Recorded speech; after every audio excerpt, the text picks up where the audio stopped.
First it was Hakimi, then Lukaku, now Lautaro Martinez might be the next on the chopping block at Inter. The Suning investment group seem to be in the mood for a selling spree and nobody is safe. Antonio Conte voluntarily dipped before things hit the fan. He saw the writing on the wall and now there is a max exodus at the San Siro. Some of you may die, but it's a sacrifice I am willing to make.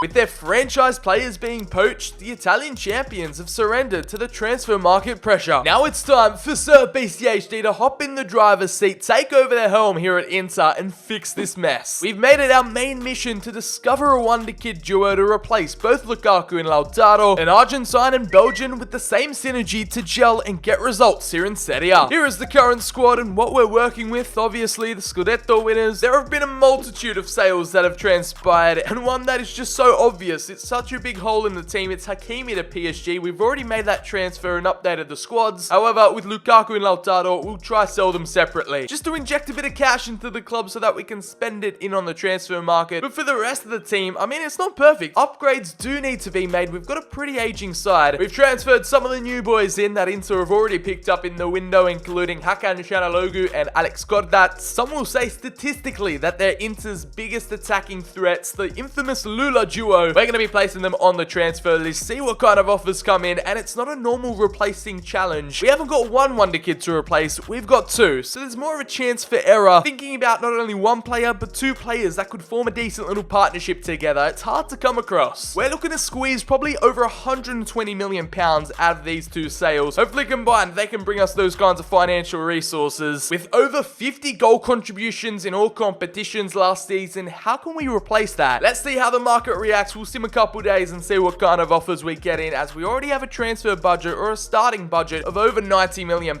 So we're set. Unlike Inter in real life, we're not going through many financial troubles here in this save. We are very well off. It's the first offer and it's coming in hot for Lautaro Martinez. We've got Liverpool, Jurgen Klopp putting in a bid of £76.3 million for the Argentine. Let's see if we can squeeze just a little bit more out of them. 84, take it or leave it. Slap it on the table. No, they're gonna go up to 77. Okay, maybe if we can get 80. That'd be grade A robbery. That'd be a crime. Let's go. 80 mil. Show us what you got, Klopp. No, he wants to go back down to 76. Oh my goodness me. The master negotiator, Sir BCHD, is being tested. 79.3. I'm not going lower. I'm not... Alright, it is what it is. Jurgen's big mad, and yeah, we're just left here on our lonesome in this beautiful nightclub. Well, the Lautaro deal might have fallen through with Liverpool. However, Manchester City, Lukaku's ex-rival, of course, he's a former Red Devil, and they've come through with an £86.3 million bid. And of course, we're going to try and get a little bit more. I just want to see how much Pep Guardiola is willing to pay for Big Rom. Now, is he going to be as cutthroat as Klopp himself? Let's just go to 90 mil. Show me what you're saying. Oh, Man City, they're fine with that. I should have gone for 100 plus. They're getting him on a discounted deal. Chelsea, you're getting ripped off. How instead of switching on over to Royal Blue, back to his former club Chelsea, he's been sold to Manchester United's hated rivals in City. We agreed the feat with Pep Guardiola. Smooth sailing from then on out. For £90.3 million, the Belgian in his prime is returning to the Premier League, so I guess that's semi-realistic. They've given up on signing Harry Kane, and their next prime target has been Lukaku. They've been successful, as he'll be playing his football at the Etihad for the foreseeable future. Now, these kinds of offers are making me regret not selling Lautaro to Liverpool, because at least he's going there, or he's linked to the Premier League in real life. Now we've got Juventus trying to come in and snag him on a cheap deal. Just get out of here, Juve. If you thought Juve came in with a cut price, we have got Roma in with a base market valuation offer. Just embarrassing stuff from the Italians, as we've got Barcelona in with a £77.9 million bid. I'm not going to negotiate. I'm not going to haggle. I'll accept that. I feel sorry for the Blaugrana this week. They've lost Messi. They can't even pay their own players. And now they're probably just investing in the next Aguero. So fingers crossed that deal goes through. Now, if you recall, back to maybe like at the start of 2020, right before the pandemic, Lautaro was being linked with a move the weight to Barcelona. That's why I accepted this deal initially. That was the main reasoning behind it. He was set to go on like a 9-figure deal, like 100 million plus. Now, he's had to wait a few more months, but just over a year later, he gets his dream move to the Camp Nou. Now that the strike partnership Lula has been sold, let's go find a wonderkid duo to replace them. Nicolas Gonzalez Gonzalez, let me introduce you to our Argentine replacement for Lautaro Martinez. The 22-year-old striker arrives from Stuttgart over in Germany for £27.1 million.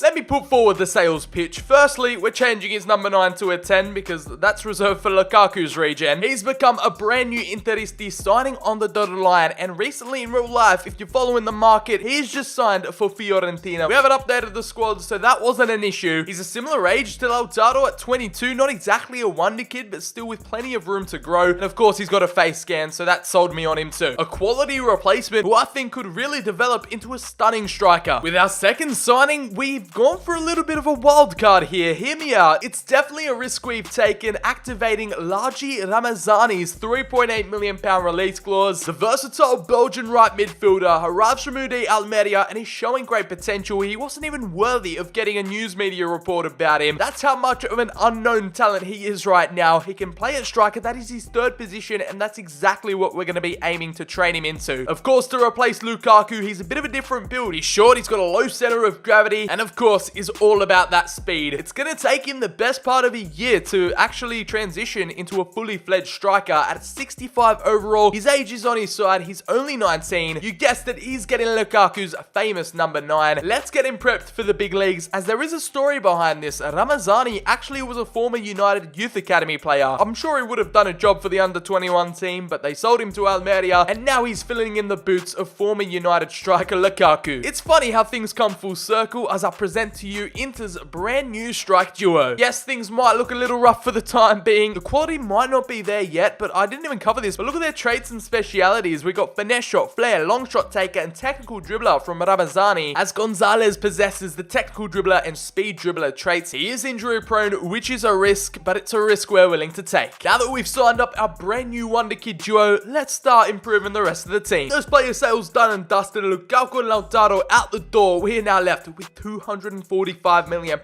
just to go wild with. The transfer market ain't ready, people. The Suning investment group ain't holding me back this time. In order to get our summer spending spree underway, I'm going with a bit of a realistic route here on this transfer. We've got the likes of Nathan Nandez signing on from Cagliari, the Uruguayan midfielder, a hidden gem in Serie A that has really got the Cagliari team ticking in the middle of the park. He's been linked to join Inter in real life, and we've actually got him for a swap deal. You know, it's not a Sir BCHD video without a swap deal. It's a Uruguayan for a Uruguayan, 5.6 million plus Matthias Vecino headed the other way. In efforts to clean out our extremely bloated midfield department, we've gone for another swap deal, this time a pretty realistic option for Inter. It is Leandro Paredes from PSG. Recently came off winning the Copa America, formerly played in Serie A with Empoli, and our brand new number 8 arrives on a swap deal, of course. It's a trade of Stefano Sensi plus £17.7 million. Remember the good old days when Arturo Vidal was linked to Manchester United? Well, we've made that deal come a reality, maybe 6 years too late, as we've poached the game time deprived Donny van der Beek, the bench warmer for Manchester United, who I think could really excel his career here in Serie A. We've agreed a deal with Ole, sending over the Chilean plus £34.3 million for our brand new number 17, and joins the plethora of ex-Manchester United players joining Inter. I mean, it's getting to the point where someone's going to restrain me. Someone hold me back from signing swap deals. I'm addicted to it. It's like a high. As the Colombian Luis Diaz signs for us, yes, a swap deal. The Colombian who has lit up the Copa America this summer. We've exchanged Ivan Perisic plus £24.8 million for a brand new left midfielder. The South American who brings so much flair, so much explosive attacking power. Even though this video isn't about the Moroccan, who's going to replace Hakimi on the right-hand side? And you guessed it, it is Bernardo Silva. Arriving from Manchester City, they poached Lukaku from us. We can acquire their Portuguese superstar Bernardo Silva for £92 million.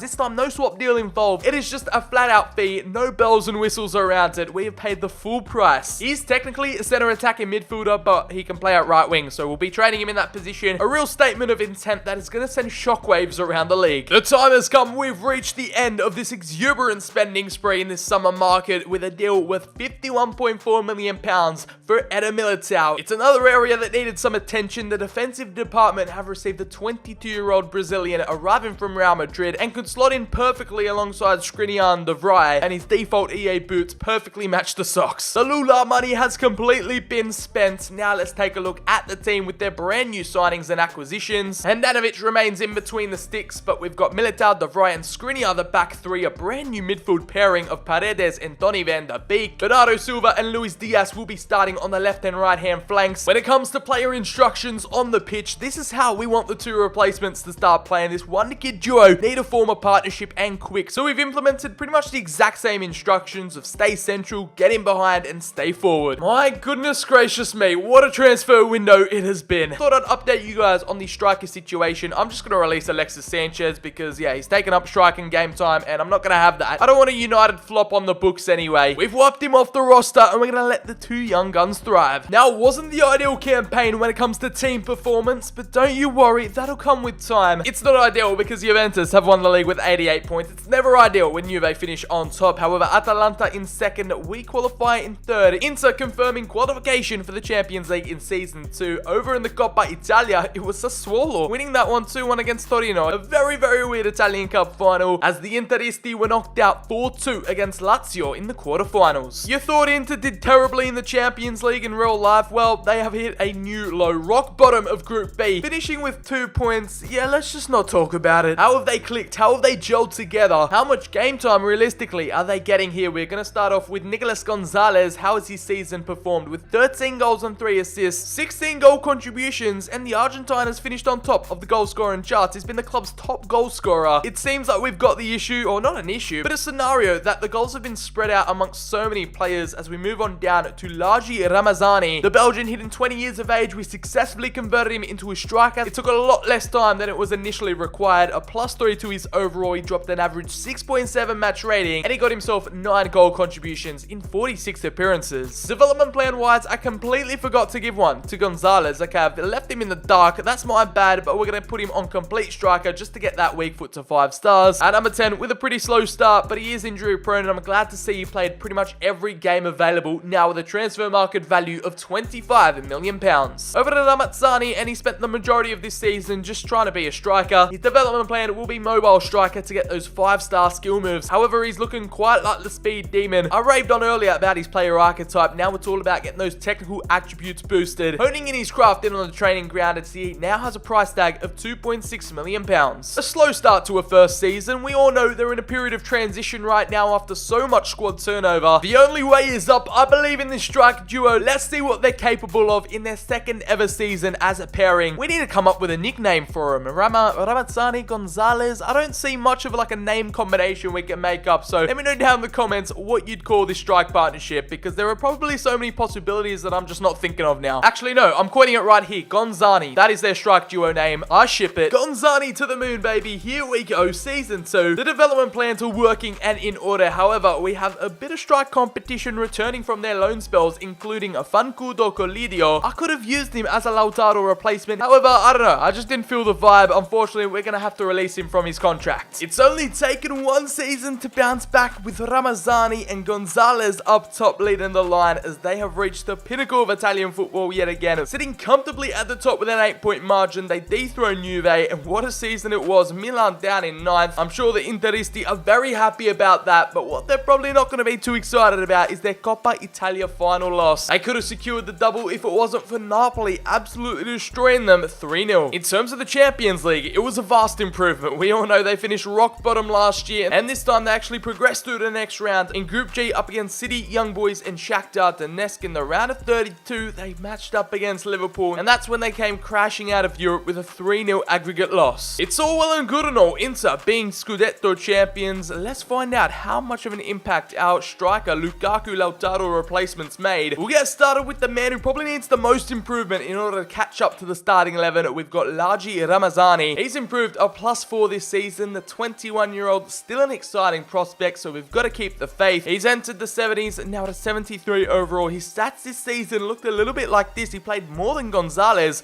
who picked up an injury. Of course, he does have the injury-prone trait on him, and he has broken his tailbone. Who knows how long he's been ruled out for, but that is not ideal. It's only been 1 goal in 32 appearances for Laji. Not the ideal campaign for the Belgian. With an average 6.4 match rating, I forgot that the likes of San Siro was returning from his loan spell. Has introduced some healthy competition into the side, but I don't know if that's going to do the attacking duo any wonders, as an injured Gonzalez got himself 28 appearances, 18 goals and 4 assists. Imagine if he wasn't injured, what kind of a season he could have had. An average match rating of 7.7. That is one of the highest I've ever seen. And I just simulated Eminem in the same team at PSG. PSG, so you know Nicholas is doing something right. It's only a +1 overall boost, but a very important 5-star weak foot has now been earned. Let's hope that helps his cause for Season 3 and he can remain healthy. As our pocket rocket Belgium earned his 5-star skills, he is now valued at £7 million, gaining an 112% market boost. On the other hand though, we've got Gonzalez, who hasn't really had the best track record when it comes to his price tag. It is now remaining steady at £37 million. Can I just say Lautaro's replacement was only denied a club top goal scorer by new signing Luis Diaz. We'll find out if Gonzani and Inter are built different, or will they start crumbling like Inter have in real life, selling all their best players. There are definitely some intriguing times ahead. As a brand new campaign is upon us, we've got to do some admin work. Of course, we've gifted the two boys brand new contracts. Now Rabazzani getting paid 60k a week, and Gonzalez is getting upgraded to those 6 figures, 125k a week for him. Still a little bit of a golfing class between the two. The Belgians got a little bit of catching up to do. That was pretty similar with Lukaku and Lautaro. Lukaku was like 28, Lautaro still like 23, 24. The age gap is there just like it was with the previous partnership, which makes these replacement wonder kids even more of a perfect fit, as we'll be training up largely on a complete striker development plan. We're going full guns a-blazing for 5-star skill moves, 5-star weak foot. It's a little bit of the old switcheroo. We're going Nicolas Gonzalez up to a mobile striker, getting those 5-star skills. By the looks of things, it seems like Inter's crown has slipped. Gonzami and the boys have finished way short of first place, losing out to Juve by 9 points, Milan and Lazio finishing above them, but most importantly, they have qualified for the Champions League for Season 4. This time they had a European competition to deal with. I mean, they weren't dumped out early on, as in the Supercoppa d'Italiana. That is a trophy they can hold on to and celebrate, as they got their revenge over Napoli 3-1. The Coppa Italia final saw Juve win out in dramatic fashion against Sampdoria 2-2 and won 4-3 on penalties. However, Inter knocked out in a fierce derby matchup in the quarterfinals 2-1 to Juve. In the Champions League again, it's their lucky second spot, finishing just above Valencia. It was tight, however couldn't do enough to top it against Bayern over in Group A, and they matched Real Madrid, and that's where it all came crumbling down once more, losing out in the round of 16, eliminated 5-2 on aggregate. We've been so focused on getting this new striker combo correct at Inter that we haven't really focused on the players we've sold. Lukaku has just won the Premier League over in England with City. The Belgian wins it out. I don't know how many he's won, or if this is his first, second, third. They nearly became Centurions with 99 points, beating out the likes of Liverpool, Manchester United and Spurs. Good stuff for Lukaku, as he's got his firm grip on the starting striker spot in a 5-star City squad. And in Lautaro's case, they won in stunning fashion over in La Liga, taking out the title on the last day by a point. Lautaro is a Spanish champion, as both our former strikers are winning on every side of the globe. Here's a little bit more of an in-depth look at them. We've got Lukaku still maintaining an 86 overall. He's remained at his peak. Now that he's hit 30, I don't see him creeping up into the 90s. No dynamic potential for the Belgian. Now with a transfer market value of £60 million, but someone that does benefit from all the growth and development is Lautaro. I actually didn't pick up earlier that the age gap was more than 3 years. It's 5 years. The Argentine now hitting 25 in comparison to Lukaku's 30. His price tag has skyrocketed up into the 9 figures, £104.5 million, getting paid 300k a week, and the Blaugrana have implemented a £215.7 million release clause for their brand new number 32. Now that's enough reminiscing on the past. We'll take a look at our own backyard. Take a gaze over at our best performers. We've got the Golden Boot winner, the club's top goal scorer, Nicolas Gonzalez, well deserved, with 29 goals and 8 assists in an injury-free campaign. That is an iconic number 10 season with 37 goal contributions, 15 clean sheets, an average match rating of 7.3. He's giving me serious Diego Milito vibes, gaining a +5 to his overall this season. That is rapid growth in comparison to last time out, where he picked up that lengthy injury and only got 1. I think he might be the real deal, you know. Of course, we've got Luis Diaz up above in the charts, the South American just continuing to dominate on the left-hand side, but the strike partner, Largi Ramazani, he has stepped up, and the Belgian with a +4, now reaching a 77 overall. This could put him in good stead to crack the 80s in Season 4. However, his numbers this season are 40 appearances, 15 goals and 4 assists, 19 goal involvements, and the Belgian capturing a 7.1 average match rating. You can clearly see the discrepancy between these two. It's not about which one of these two can outgrow and outperform each other. It's about how well they play together. What's the chemistry like? What's the synergy like? We did end up releasing Eddie Salcedo because I didn't want him stealing any of the game time. They both have 5-star skills on weak foot, both in good form, which is beautiful to see, and on their own trajectories. All that matters is that they click together and become the perfect duo, as we have Largi Ramazani's valuation of worth £14 million. It's received an 113% rise this season, 98 sprint speed, 97 acceleration. We might as well start calling this guy Speedy Gonzalez. Attribute boosts like that have caused his valuation to skyrocket to £86 million with a 65% rise this season. He is now the 4th most valuable asset Inter have got on the books right now. From ex-Manchester United Youth Academy reject, they've both stayed winning, and now it's time to show what they're made of in Season 4. We haven't made any transfer moves since Season 1, and we couldn't go 4 seasons without buying a new player. We had to replace some of our aging midfielders, and we've gone in for Yuri Tielemans, agreeing a fee of £85 million. Our brand new number 19 will be linking up with his fellow Belgian Ramazzani. A career mode legend, Yuri, will be arriving from Real Sociedad. He puts up a good case to actually start in the team. However, we've got some more midfield competition that is a bit more defensively capable. Dennis Zakaria, the Swiss CDM, arrives for £85.5 million, basically the same exact fee. This time arriving from the Bundesliga, and he can actually play at centre back, so I'm thinking he can provide a bit of cover for our back three just in case of injuries, suspensions, and is well and truly capable of doing a job in the midfield. His upgrades for players like Gagliardini and is future-proof in the squad because Brozovic isn't getting any younger. After not spending a single penny for 4 years, we have built up a very big resources batch, and we've addressed the key problem area. In between the sticks, our brand new number 1 is going to be Mike Maignan. This might be a little bit controversial considering he just moved to Milan in real life. However, we're gifting him a time to shine at the San Siro and be a safe pair of French hands in between the sticks. For £82.4 million,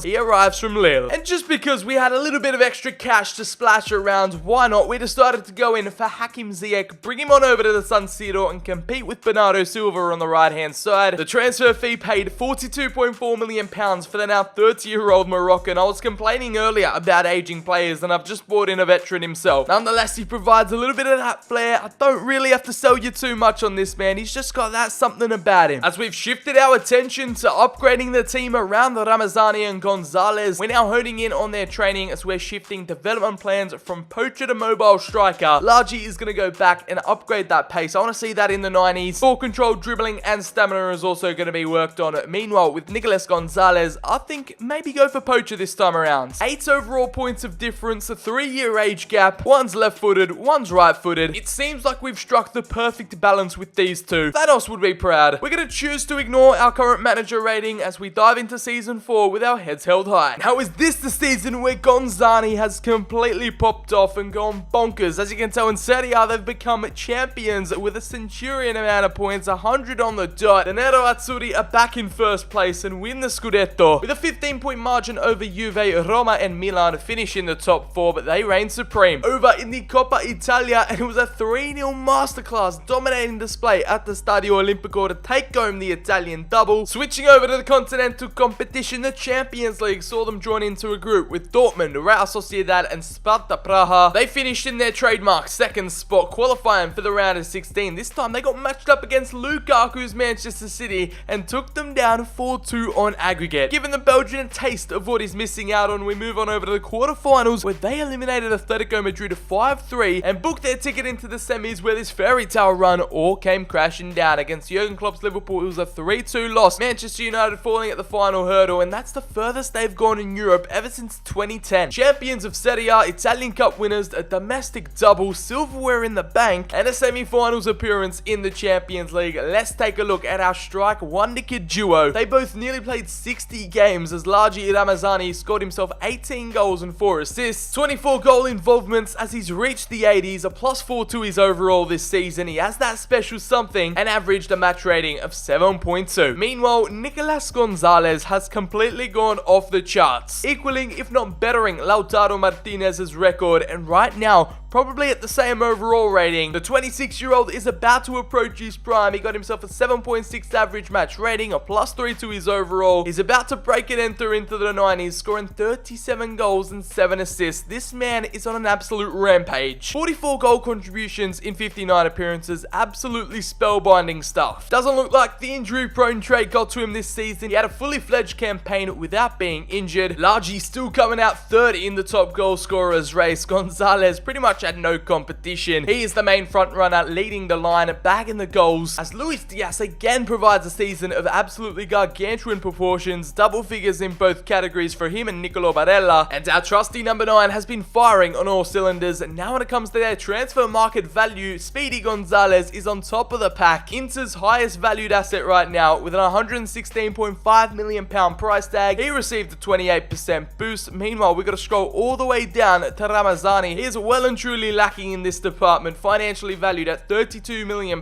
Securing a 64% rise, he's still got a way to go, as the overall gap between the two stays the same at 8 points. I haven't brushed up on my Inter research before this video, but this could go down as one of the longest strike partnerships in club history. Well, in recent times anyway. It's good to see that Gonzalez has been called up to the Argentine national team, linking up with Lautaro as the 2024 Euros and Copa America get underway. I'm fascinated to see these wonder kids' impact not only on the domestic front, but also internationally. After years of taking Sir BCHD's guidance and advice on the training grounds, listening to the tactics and fitting into the system, Ramazani has been called up to the Belgian national team alongside Lukaku. When it comes to the 2024 Euros, Belgium made it all the way to the final, facing France and losing out 3-1. Unfortunately, they couldn't do it against Le Bleu, and the Red Devils fall at the final hurdle. Ramazani was so close to becoming a European champion. It wasn't to be, as the Ramazani either off the bench or starting. I'm not quite sure if Belgium played a 2-striker formation or if they played him out on the wings. Nonetheless, he did manage to get 6 appearances with 2 goals, an average 6.9 match rating, and scoring 1 less goal than the main man himself, Lukaku. Now it's time for the Copa America, and you'd expect the Albiceleste to go all the way, but unfortunately it wasn't to be. They didn't even make it through the quarterfinals. They are nowhere to be seen. Argentina got knocked out in the group stages. How is that even possible? Losing out to Venezuela and Paraguay. Catastrophic scenes right there for the 2020 champions, as this game is still using the old format. Hopefully this gets updated in FIFA 22, but yeah, no miracle run to report on for Gonzalez. Out of those terrible group stage performances, Gonzalez still managed to score 3 goals in 3 appearances. It was one of the biggest disappointments in national team history, but he still managed to have a decent tournament with an average 7.4 match rating. He is levels above Lautaro right now, and it's not even close. After various degrees of success on the international stage, they have flown back for season 5, half a decade in,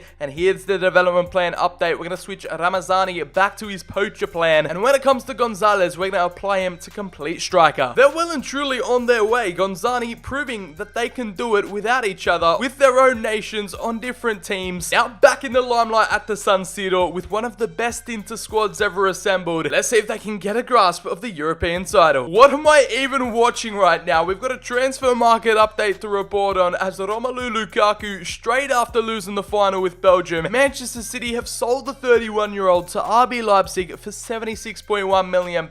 He has moved on from the Etihad and is now going to be playing his football in Germany for the first time. They've committed to their futures at the club, and now it is crunch time, finishing with 10 less points than last season, but back on top of the table, defending their Serie A crown. Ramazani and Inter are Italian champions once more, as we go on down to the Supercoppa Italiana, and they take the 2-1 win over Juve for the chance to win an Italian treble. A domestic trophy haul would be ideal. As you can see here in the Coppa Italia, they didn't make it to the final. Juventus took that one out 1-0 against Udinese, as we bowed out early in the round of 16 against Lazio 1-0. Now the treble is still on the cards right here, if you count a pre-season piece of silverware, I guess so. We're drawn into Group F in the Champions League, this time breaking the curse of second place and finishing on top against the likes of Monaco, Athletic Bilbao and Spartak Moscow. In the elimination fixture, they were matched up against Borussia Mönchengladbach, where they took them to down 6-1 on aggregate. The quarterfinals saw them come back and win 4-3 on aggregate against Liverpool. In an Anfield masterclass, they got their ticket to the semi-finals and beat Lukaku's former employers, Manchester City, on away goals 4-4. And that has set up a 2010 replay of the Champions League final, back when Inter won the tripletta 15 years ago. Now, considering it's 2025, Bayern Munich will be facing them in the biggest of dances. In 2010, Jose Mourinho was at the helm with a strike pairing of Diego Milito and Samuel Eto'o. After 5 seasons, you'd expect they know each other like the back of their hand, so let's see what they can produce here at European final night. Here is the starting 11. We'll take a deep dive into all their stats and performances this season after we play the Champions League final. There are your 2 starting 11s side by side. That is how how they're lining up, the Bavarians always a strong contender, so we got to be at the top of our game. And there he is, one of Africa's greatest strikers and an Inter legend. The fans have got the tifo out. They know what this game means. It's taken them half a decade to gel and completely form that partnership together, increase their chemistry, as we've awarded Gonzalez with the captain's armband. The number 10 knows what he's got to do. Gazrani and the boys are going to be going out to battle and hoping that the ribbons are going to be blue and black on that trophy by the end of tonight's fixture. Let's get this underway. Gonzalez will kick us off. Let's do this. Gonzalez finds the outside runner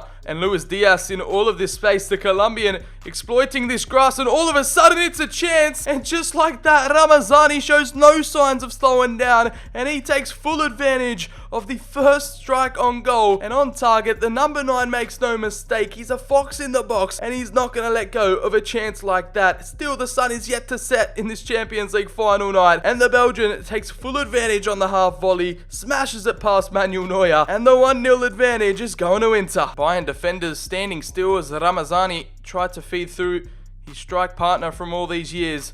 The Wonderkid duo, they've shown what they could do, and now it's time for them to deliver here as the Ramazani is in again. He'll try and find Gonzalez, making the space, and it's an own goal. Marc Roca has put it into the back of his own net, and the Belgian is slowly stealing the show here 12 minutes in, and it just seems all too easy. Bayern Munich are falling apart at the seams. Their defense can't even contain us. They don't even know what to do when these two are running at them with full speed, and Marc Roca, with the attempted block, puts it past Manuel Neuer in a cool, calm, collected finish. The Spaniard should be a striker. 2-0 to the good inside 13 minutes. It's a comfortable cushion, but we shouldn't get too complacent. Ramazani, he's just controlling everything when it comes to the attack. Gonzalez not really putting in all too much effort as the Argentine goes for a crack, and he nearly gets that one on frame. That's what I love a bit about this 3 at the back formation. Just allows you to expand and counter-attack so rapidly, especially with the players we've got. Look at the movement as Barella fires through to Gonzalez. He could wrap it up all here, but Manuel Neuer denies him from point-blank range. Had a lot of pressure from the Bayern defenders on, and the old veteran still showing that he can keep out the best. Montiel just gives it away to Gonzalez.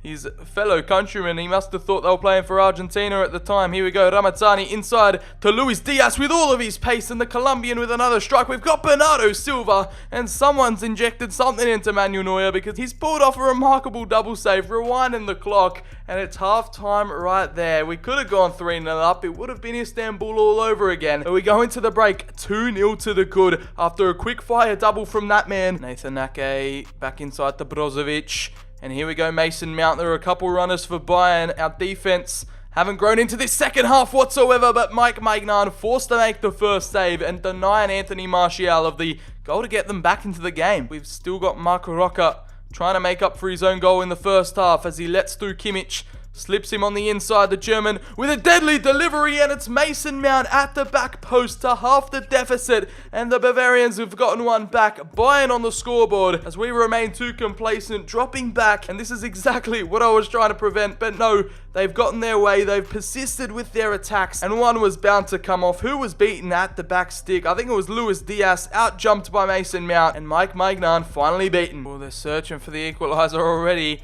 And it's a stark contrast to how they played in the first half as Joshua Kimmich finds a brilliant ball inside, and Gnabry with a quick fire shot. Maignan denies him. He's not been with us in the second half. We got Joshua Kimmich still trying to contain him as he finds the ball inside. Mike Maignan single-handedly, like Neuer, keeping us into the lead. All of a sudden, the end of the 90 has crept up on us. Nathan Ake attempting to make something work. He passes it back, and the first 2 goals in the first 13 minutes were enough as Inter claim their first Champions League title since 2010. The boys up front did it. It was a quiet showing from Gonzalez in this final, but it was all about Ramazani and the impact he had in the first 15 minutes. What a player. The Belgian displaying his true colours on the biggest of stages, and the Nero-Azzurri are going to be crowned champions of Europe with 3 trophies to claim this campaign. This has been the most successful team season to date. As Speedy Gonzalez, he's going to lift it. He didn't do much, but with those black gloves, He's going to keep the fingerprints off the Holy Grail. The trophy is going to remain sparkly and shiny for years to come. And what a night it is for Inter Football Club and the Wonderkid duo we have nurtured and brought up over these 5 seasons. Here is your exclusive look of your European champions in 2025. Largely with a Champions League final masterclass. He grew a +3 this season and now boasted an overall of 84. As captain, oh captain, reached a 90 overall. He did what he could and did what he needed, a +1, which was a valuable stuff. He's now considered one of the world's best, and I can confirm has surpassed Lautaro Martinez in rating. Now our next target is for Ramazani to beat out Lukaku. In terms of goals scored, the both of them didn't come out on top to win the top goal scorer at the club. Luis Diaz actually claimed that accolade with 26 goals. However, for the first time, they have scored exactly the same goals, 25 each, 50 goals between the two. Ramazani played 2 more games or got himself 2 more appearances, but Gonzalez this season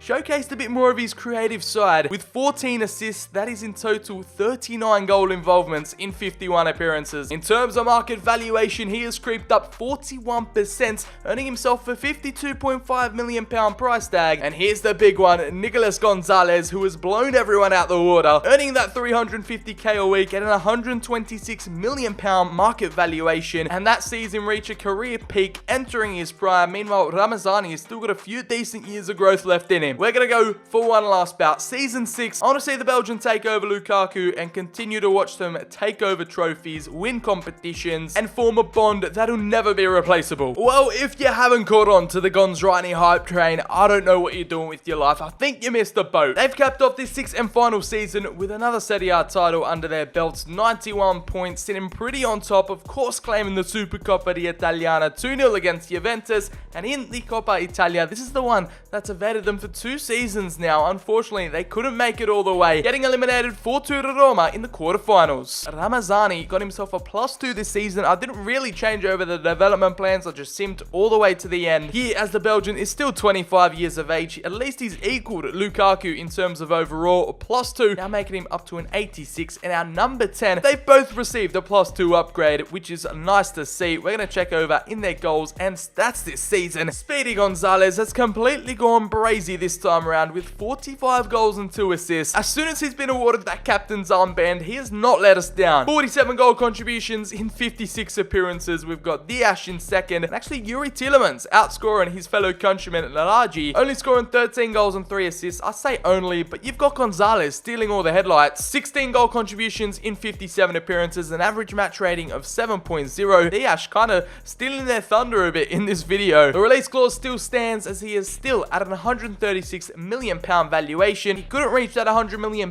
but boy, he got close. £86 million right on the dot, a 42% boost, and that has seen them form a strike partnership for the ages. Let me know down in the comments how many goals, how many assists, how many trophies did they win. Even though it took them a little while to get going, they completely surpassed Lukaku and Lautaro. Actually, hold a minute, Ramazani going past Lukaku this season. He's downgraded to an 85, and there is a brand new Belgian beast in town. Lautaro plateauing at an 89, couldn't break into the 80s at Barcelona, and that has been Sir BCHD yet again replacing key players. Let me know down in the comments below what you thought. Drop a like on the video if you've made it this far. Could I have gone for different options? Was this the perfect combination? Let me know down below. As always, follow my socials, links are in the description. I've been Sir BCHD. Have a great day, and I'll catch you all in the very next video.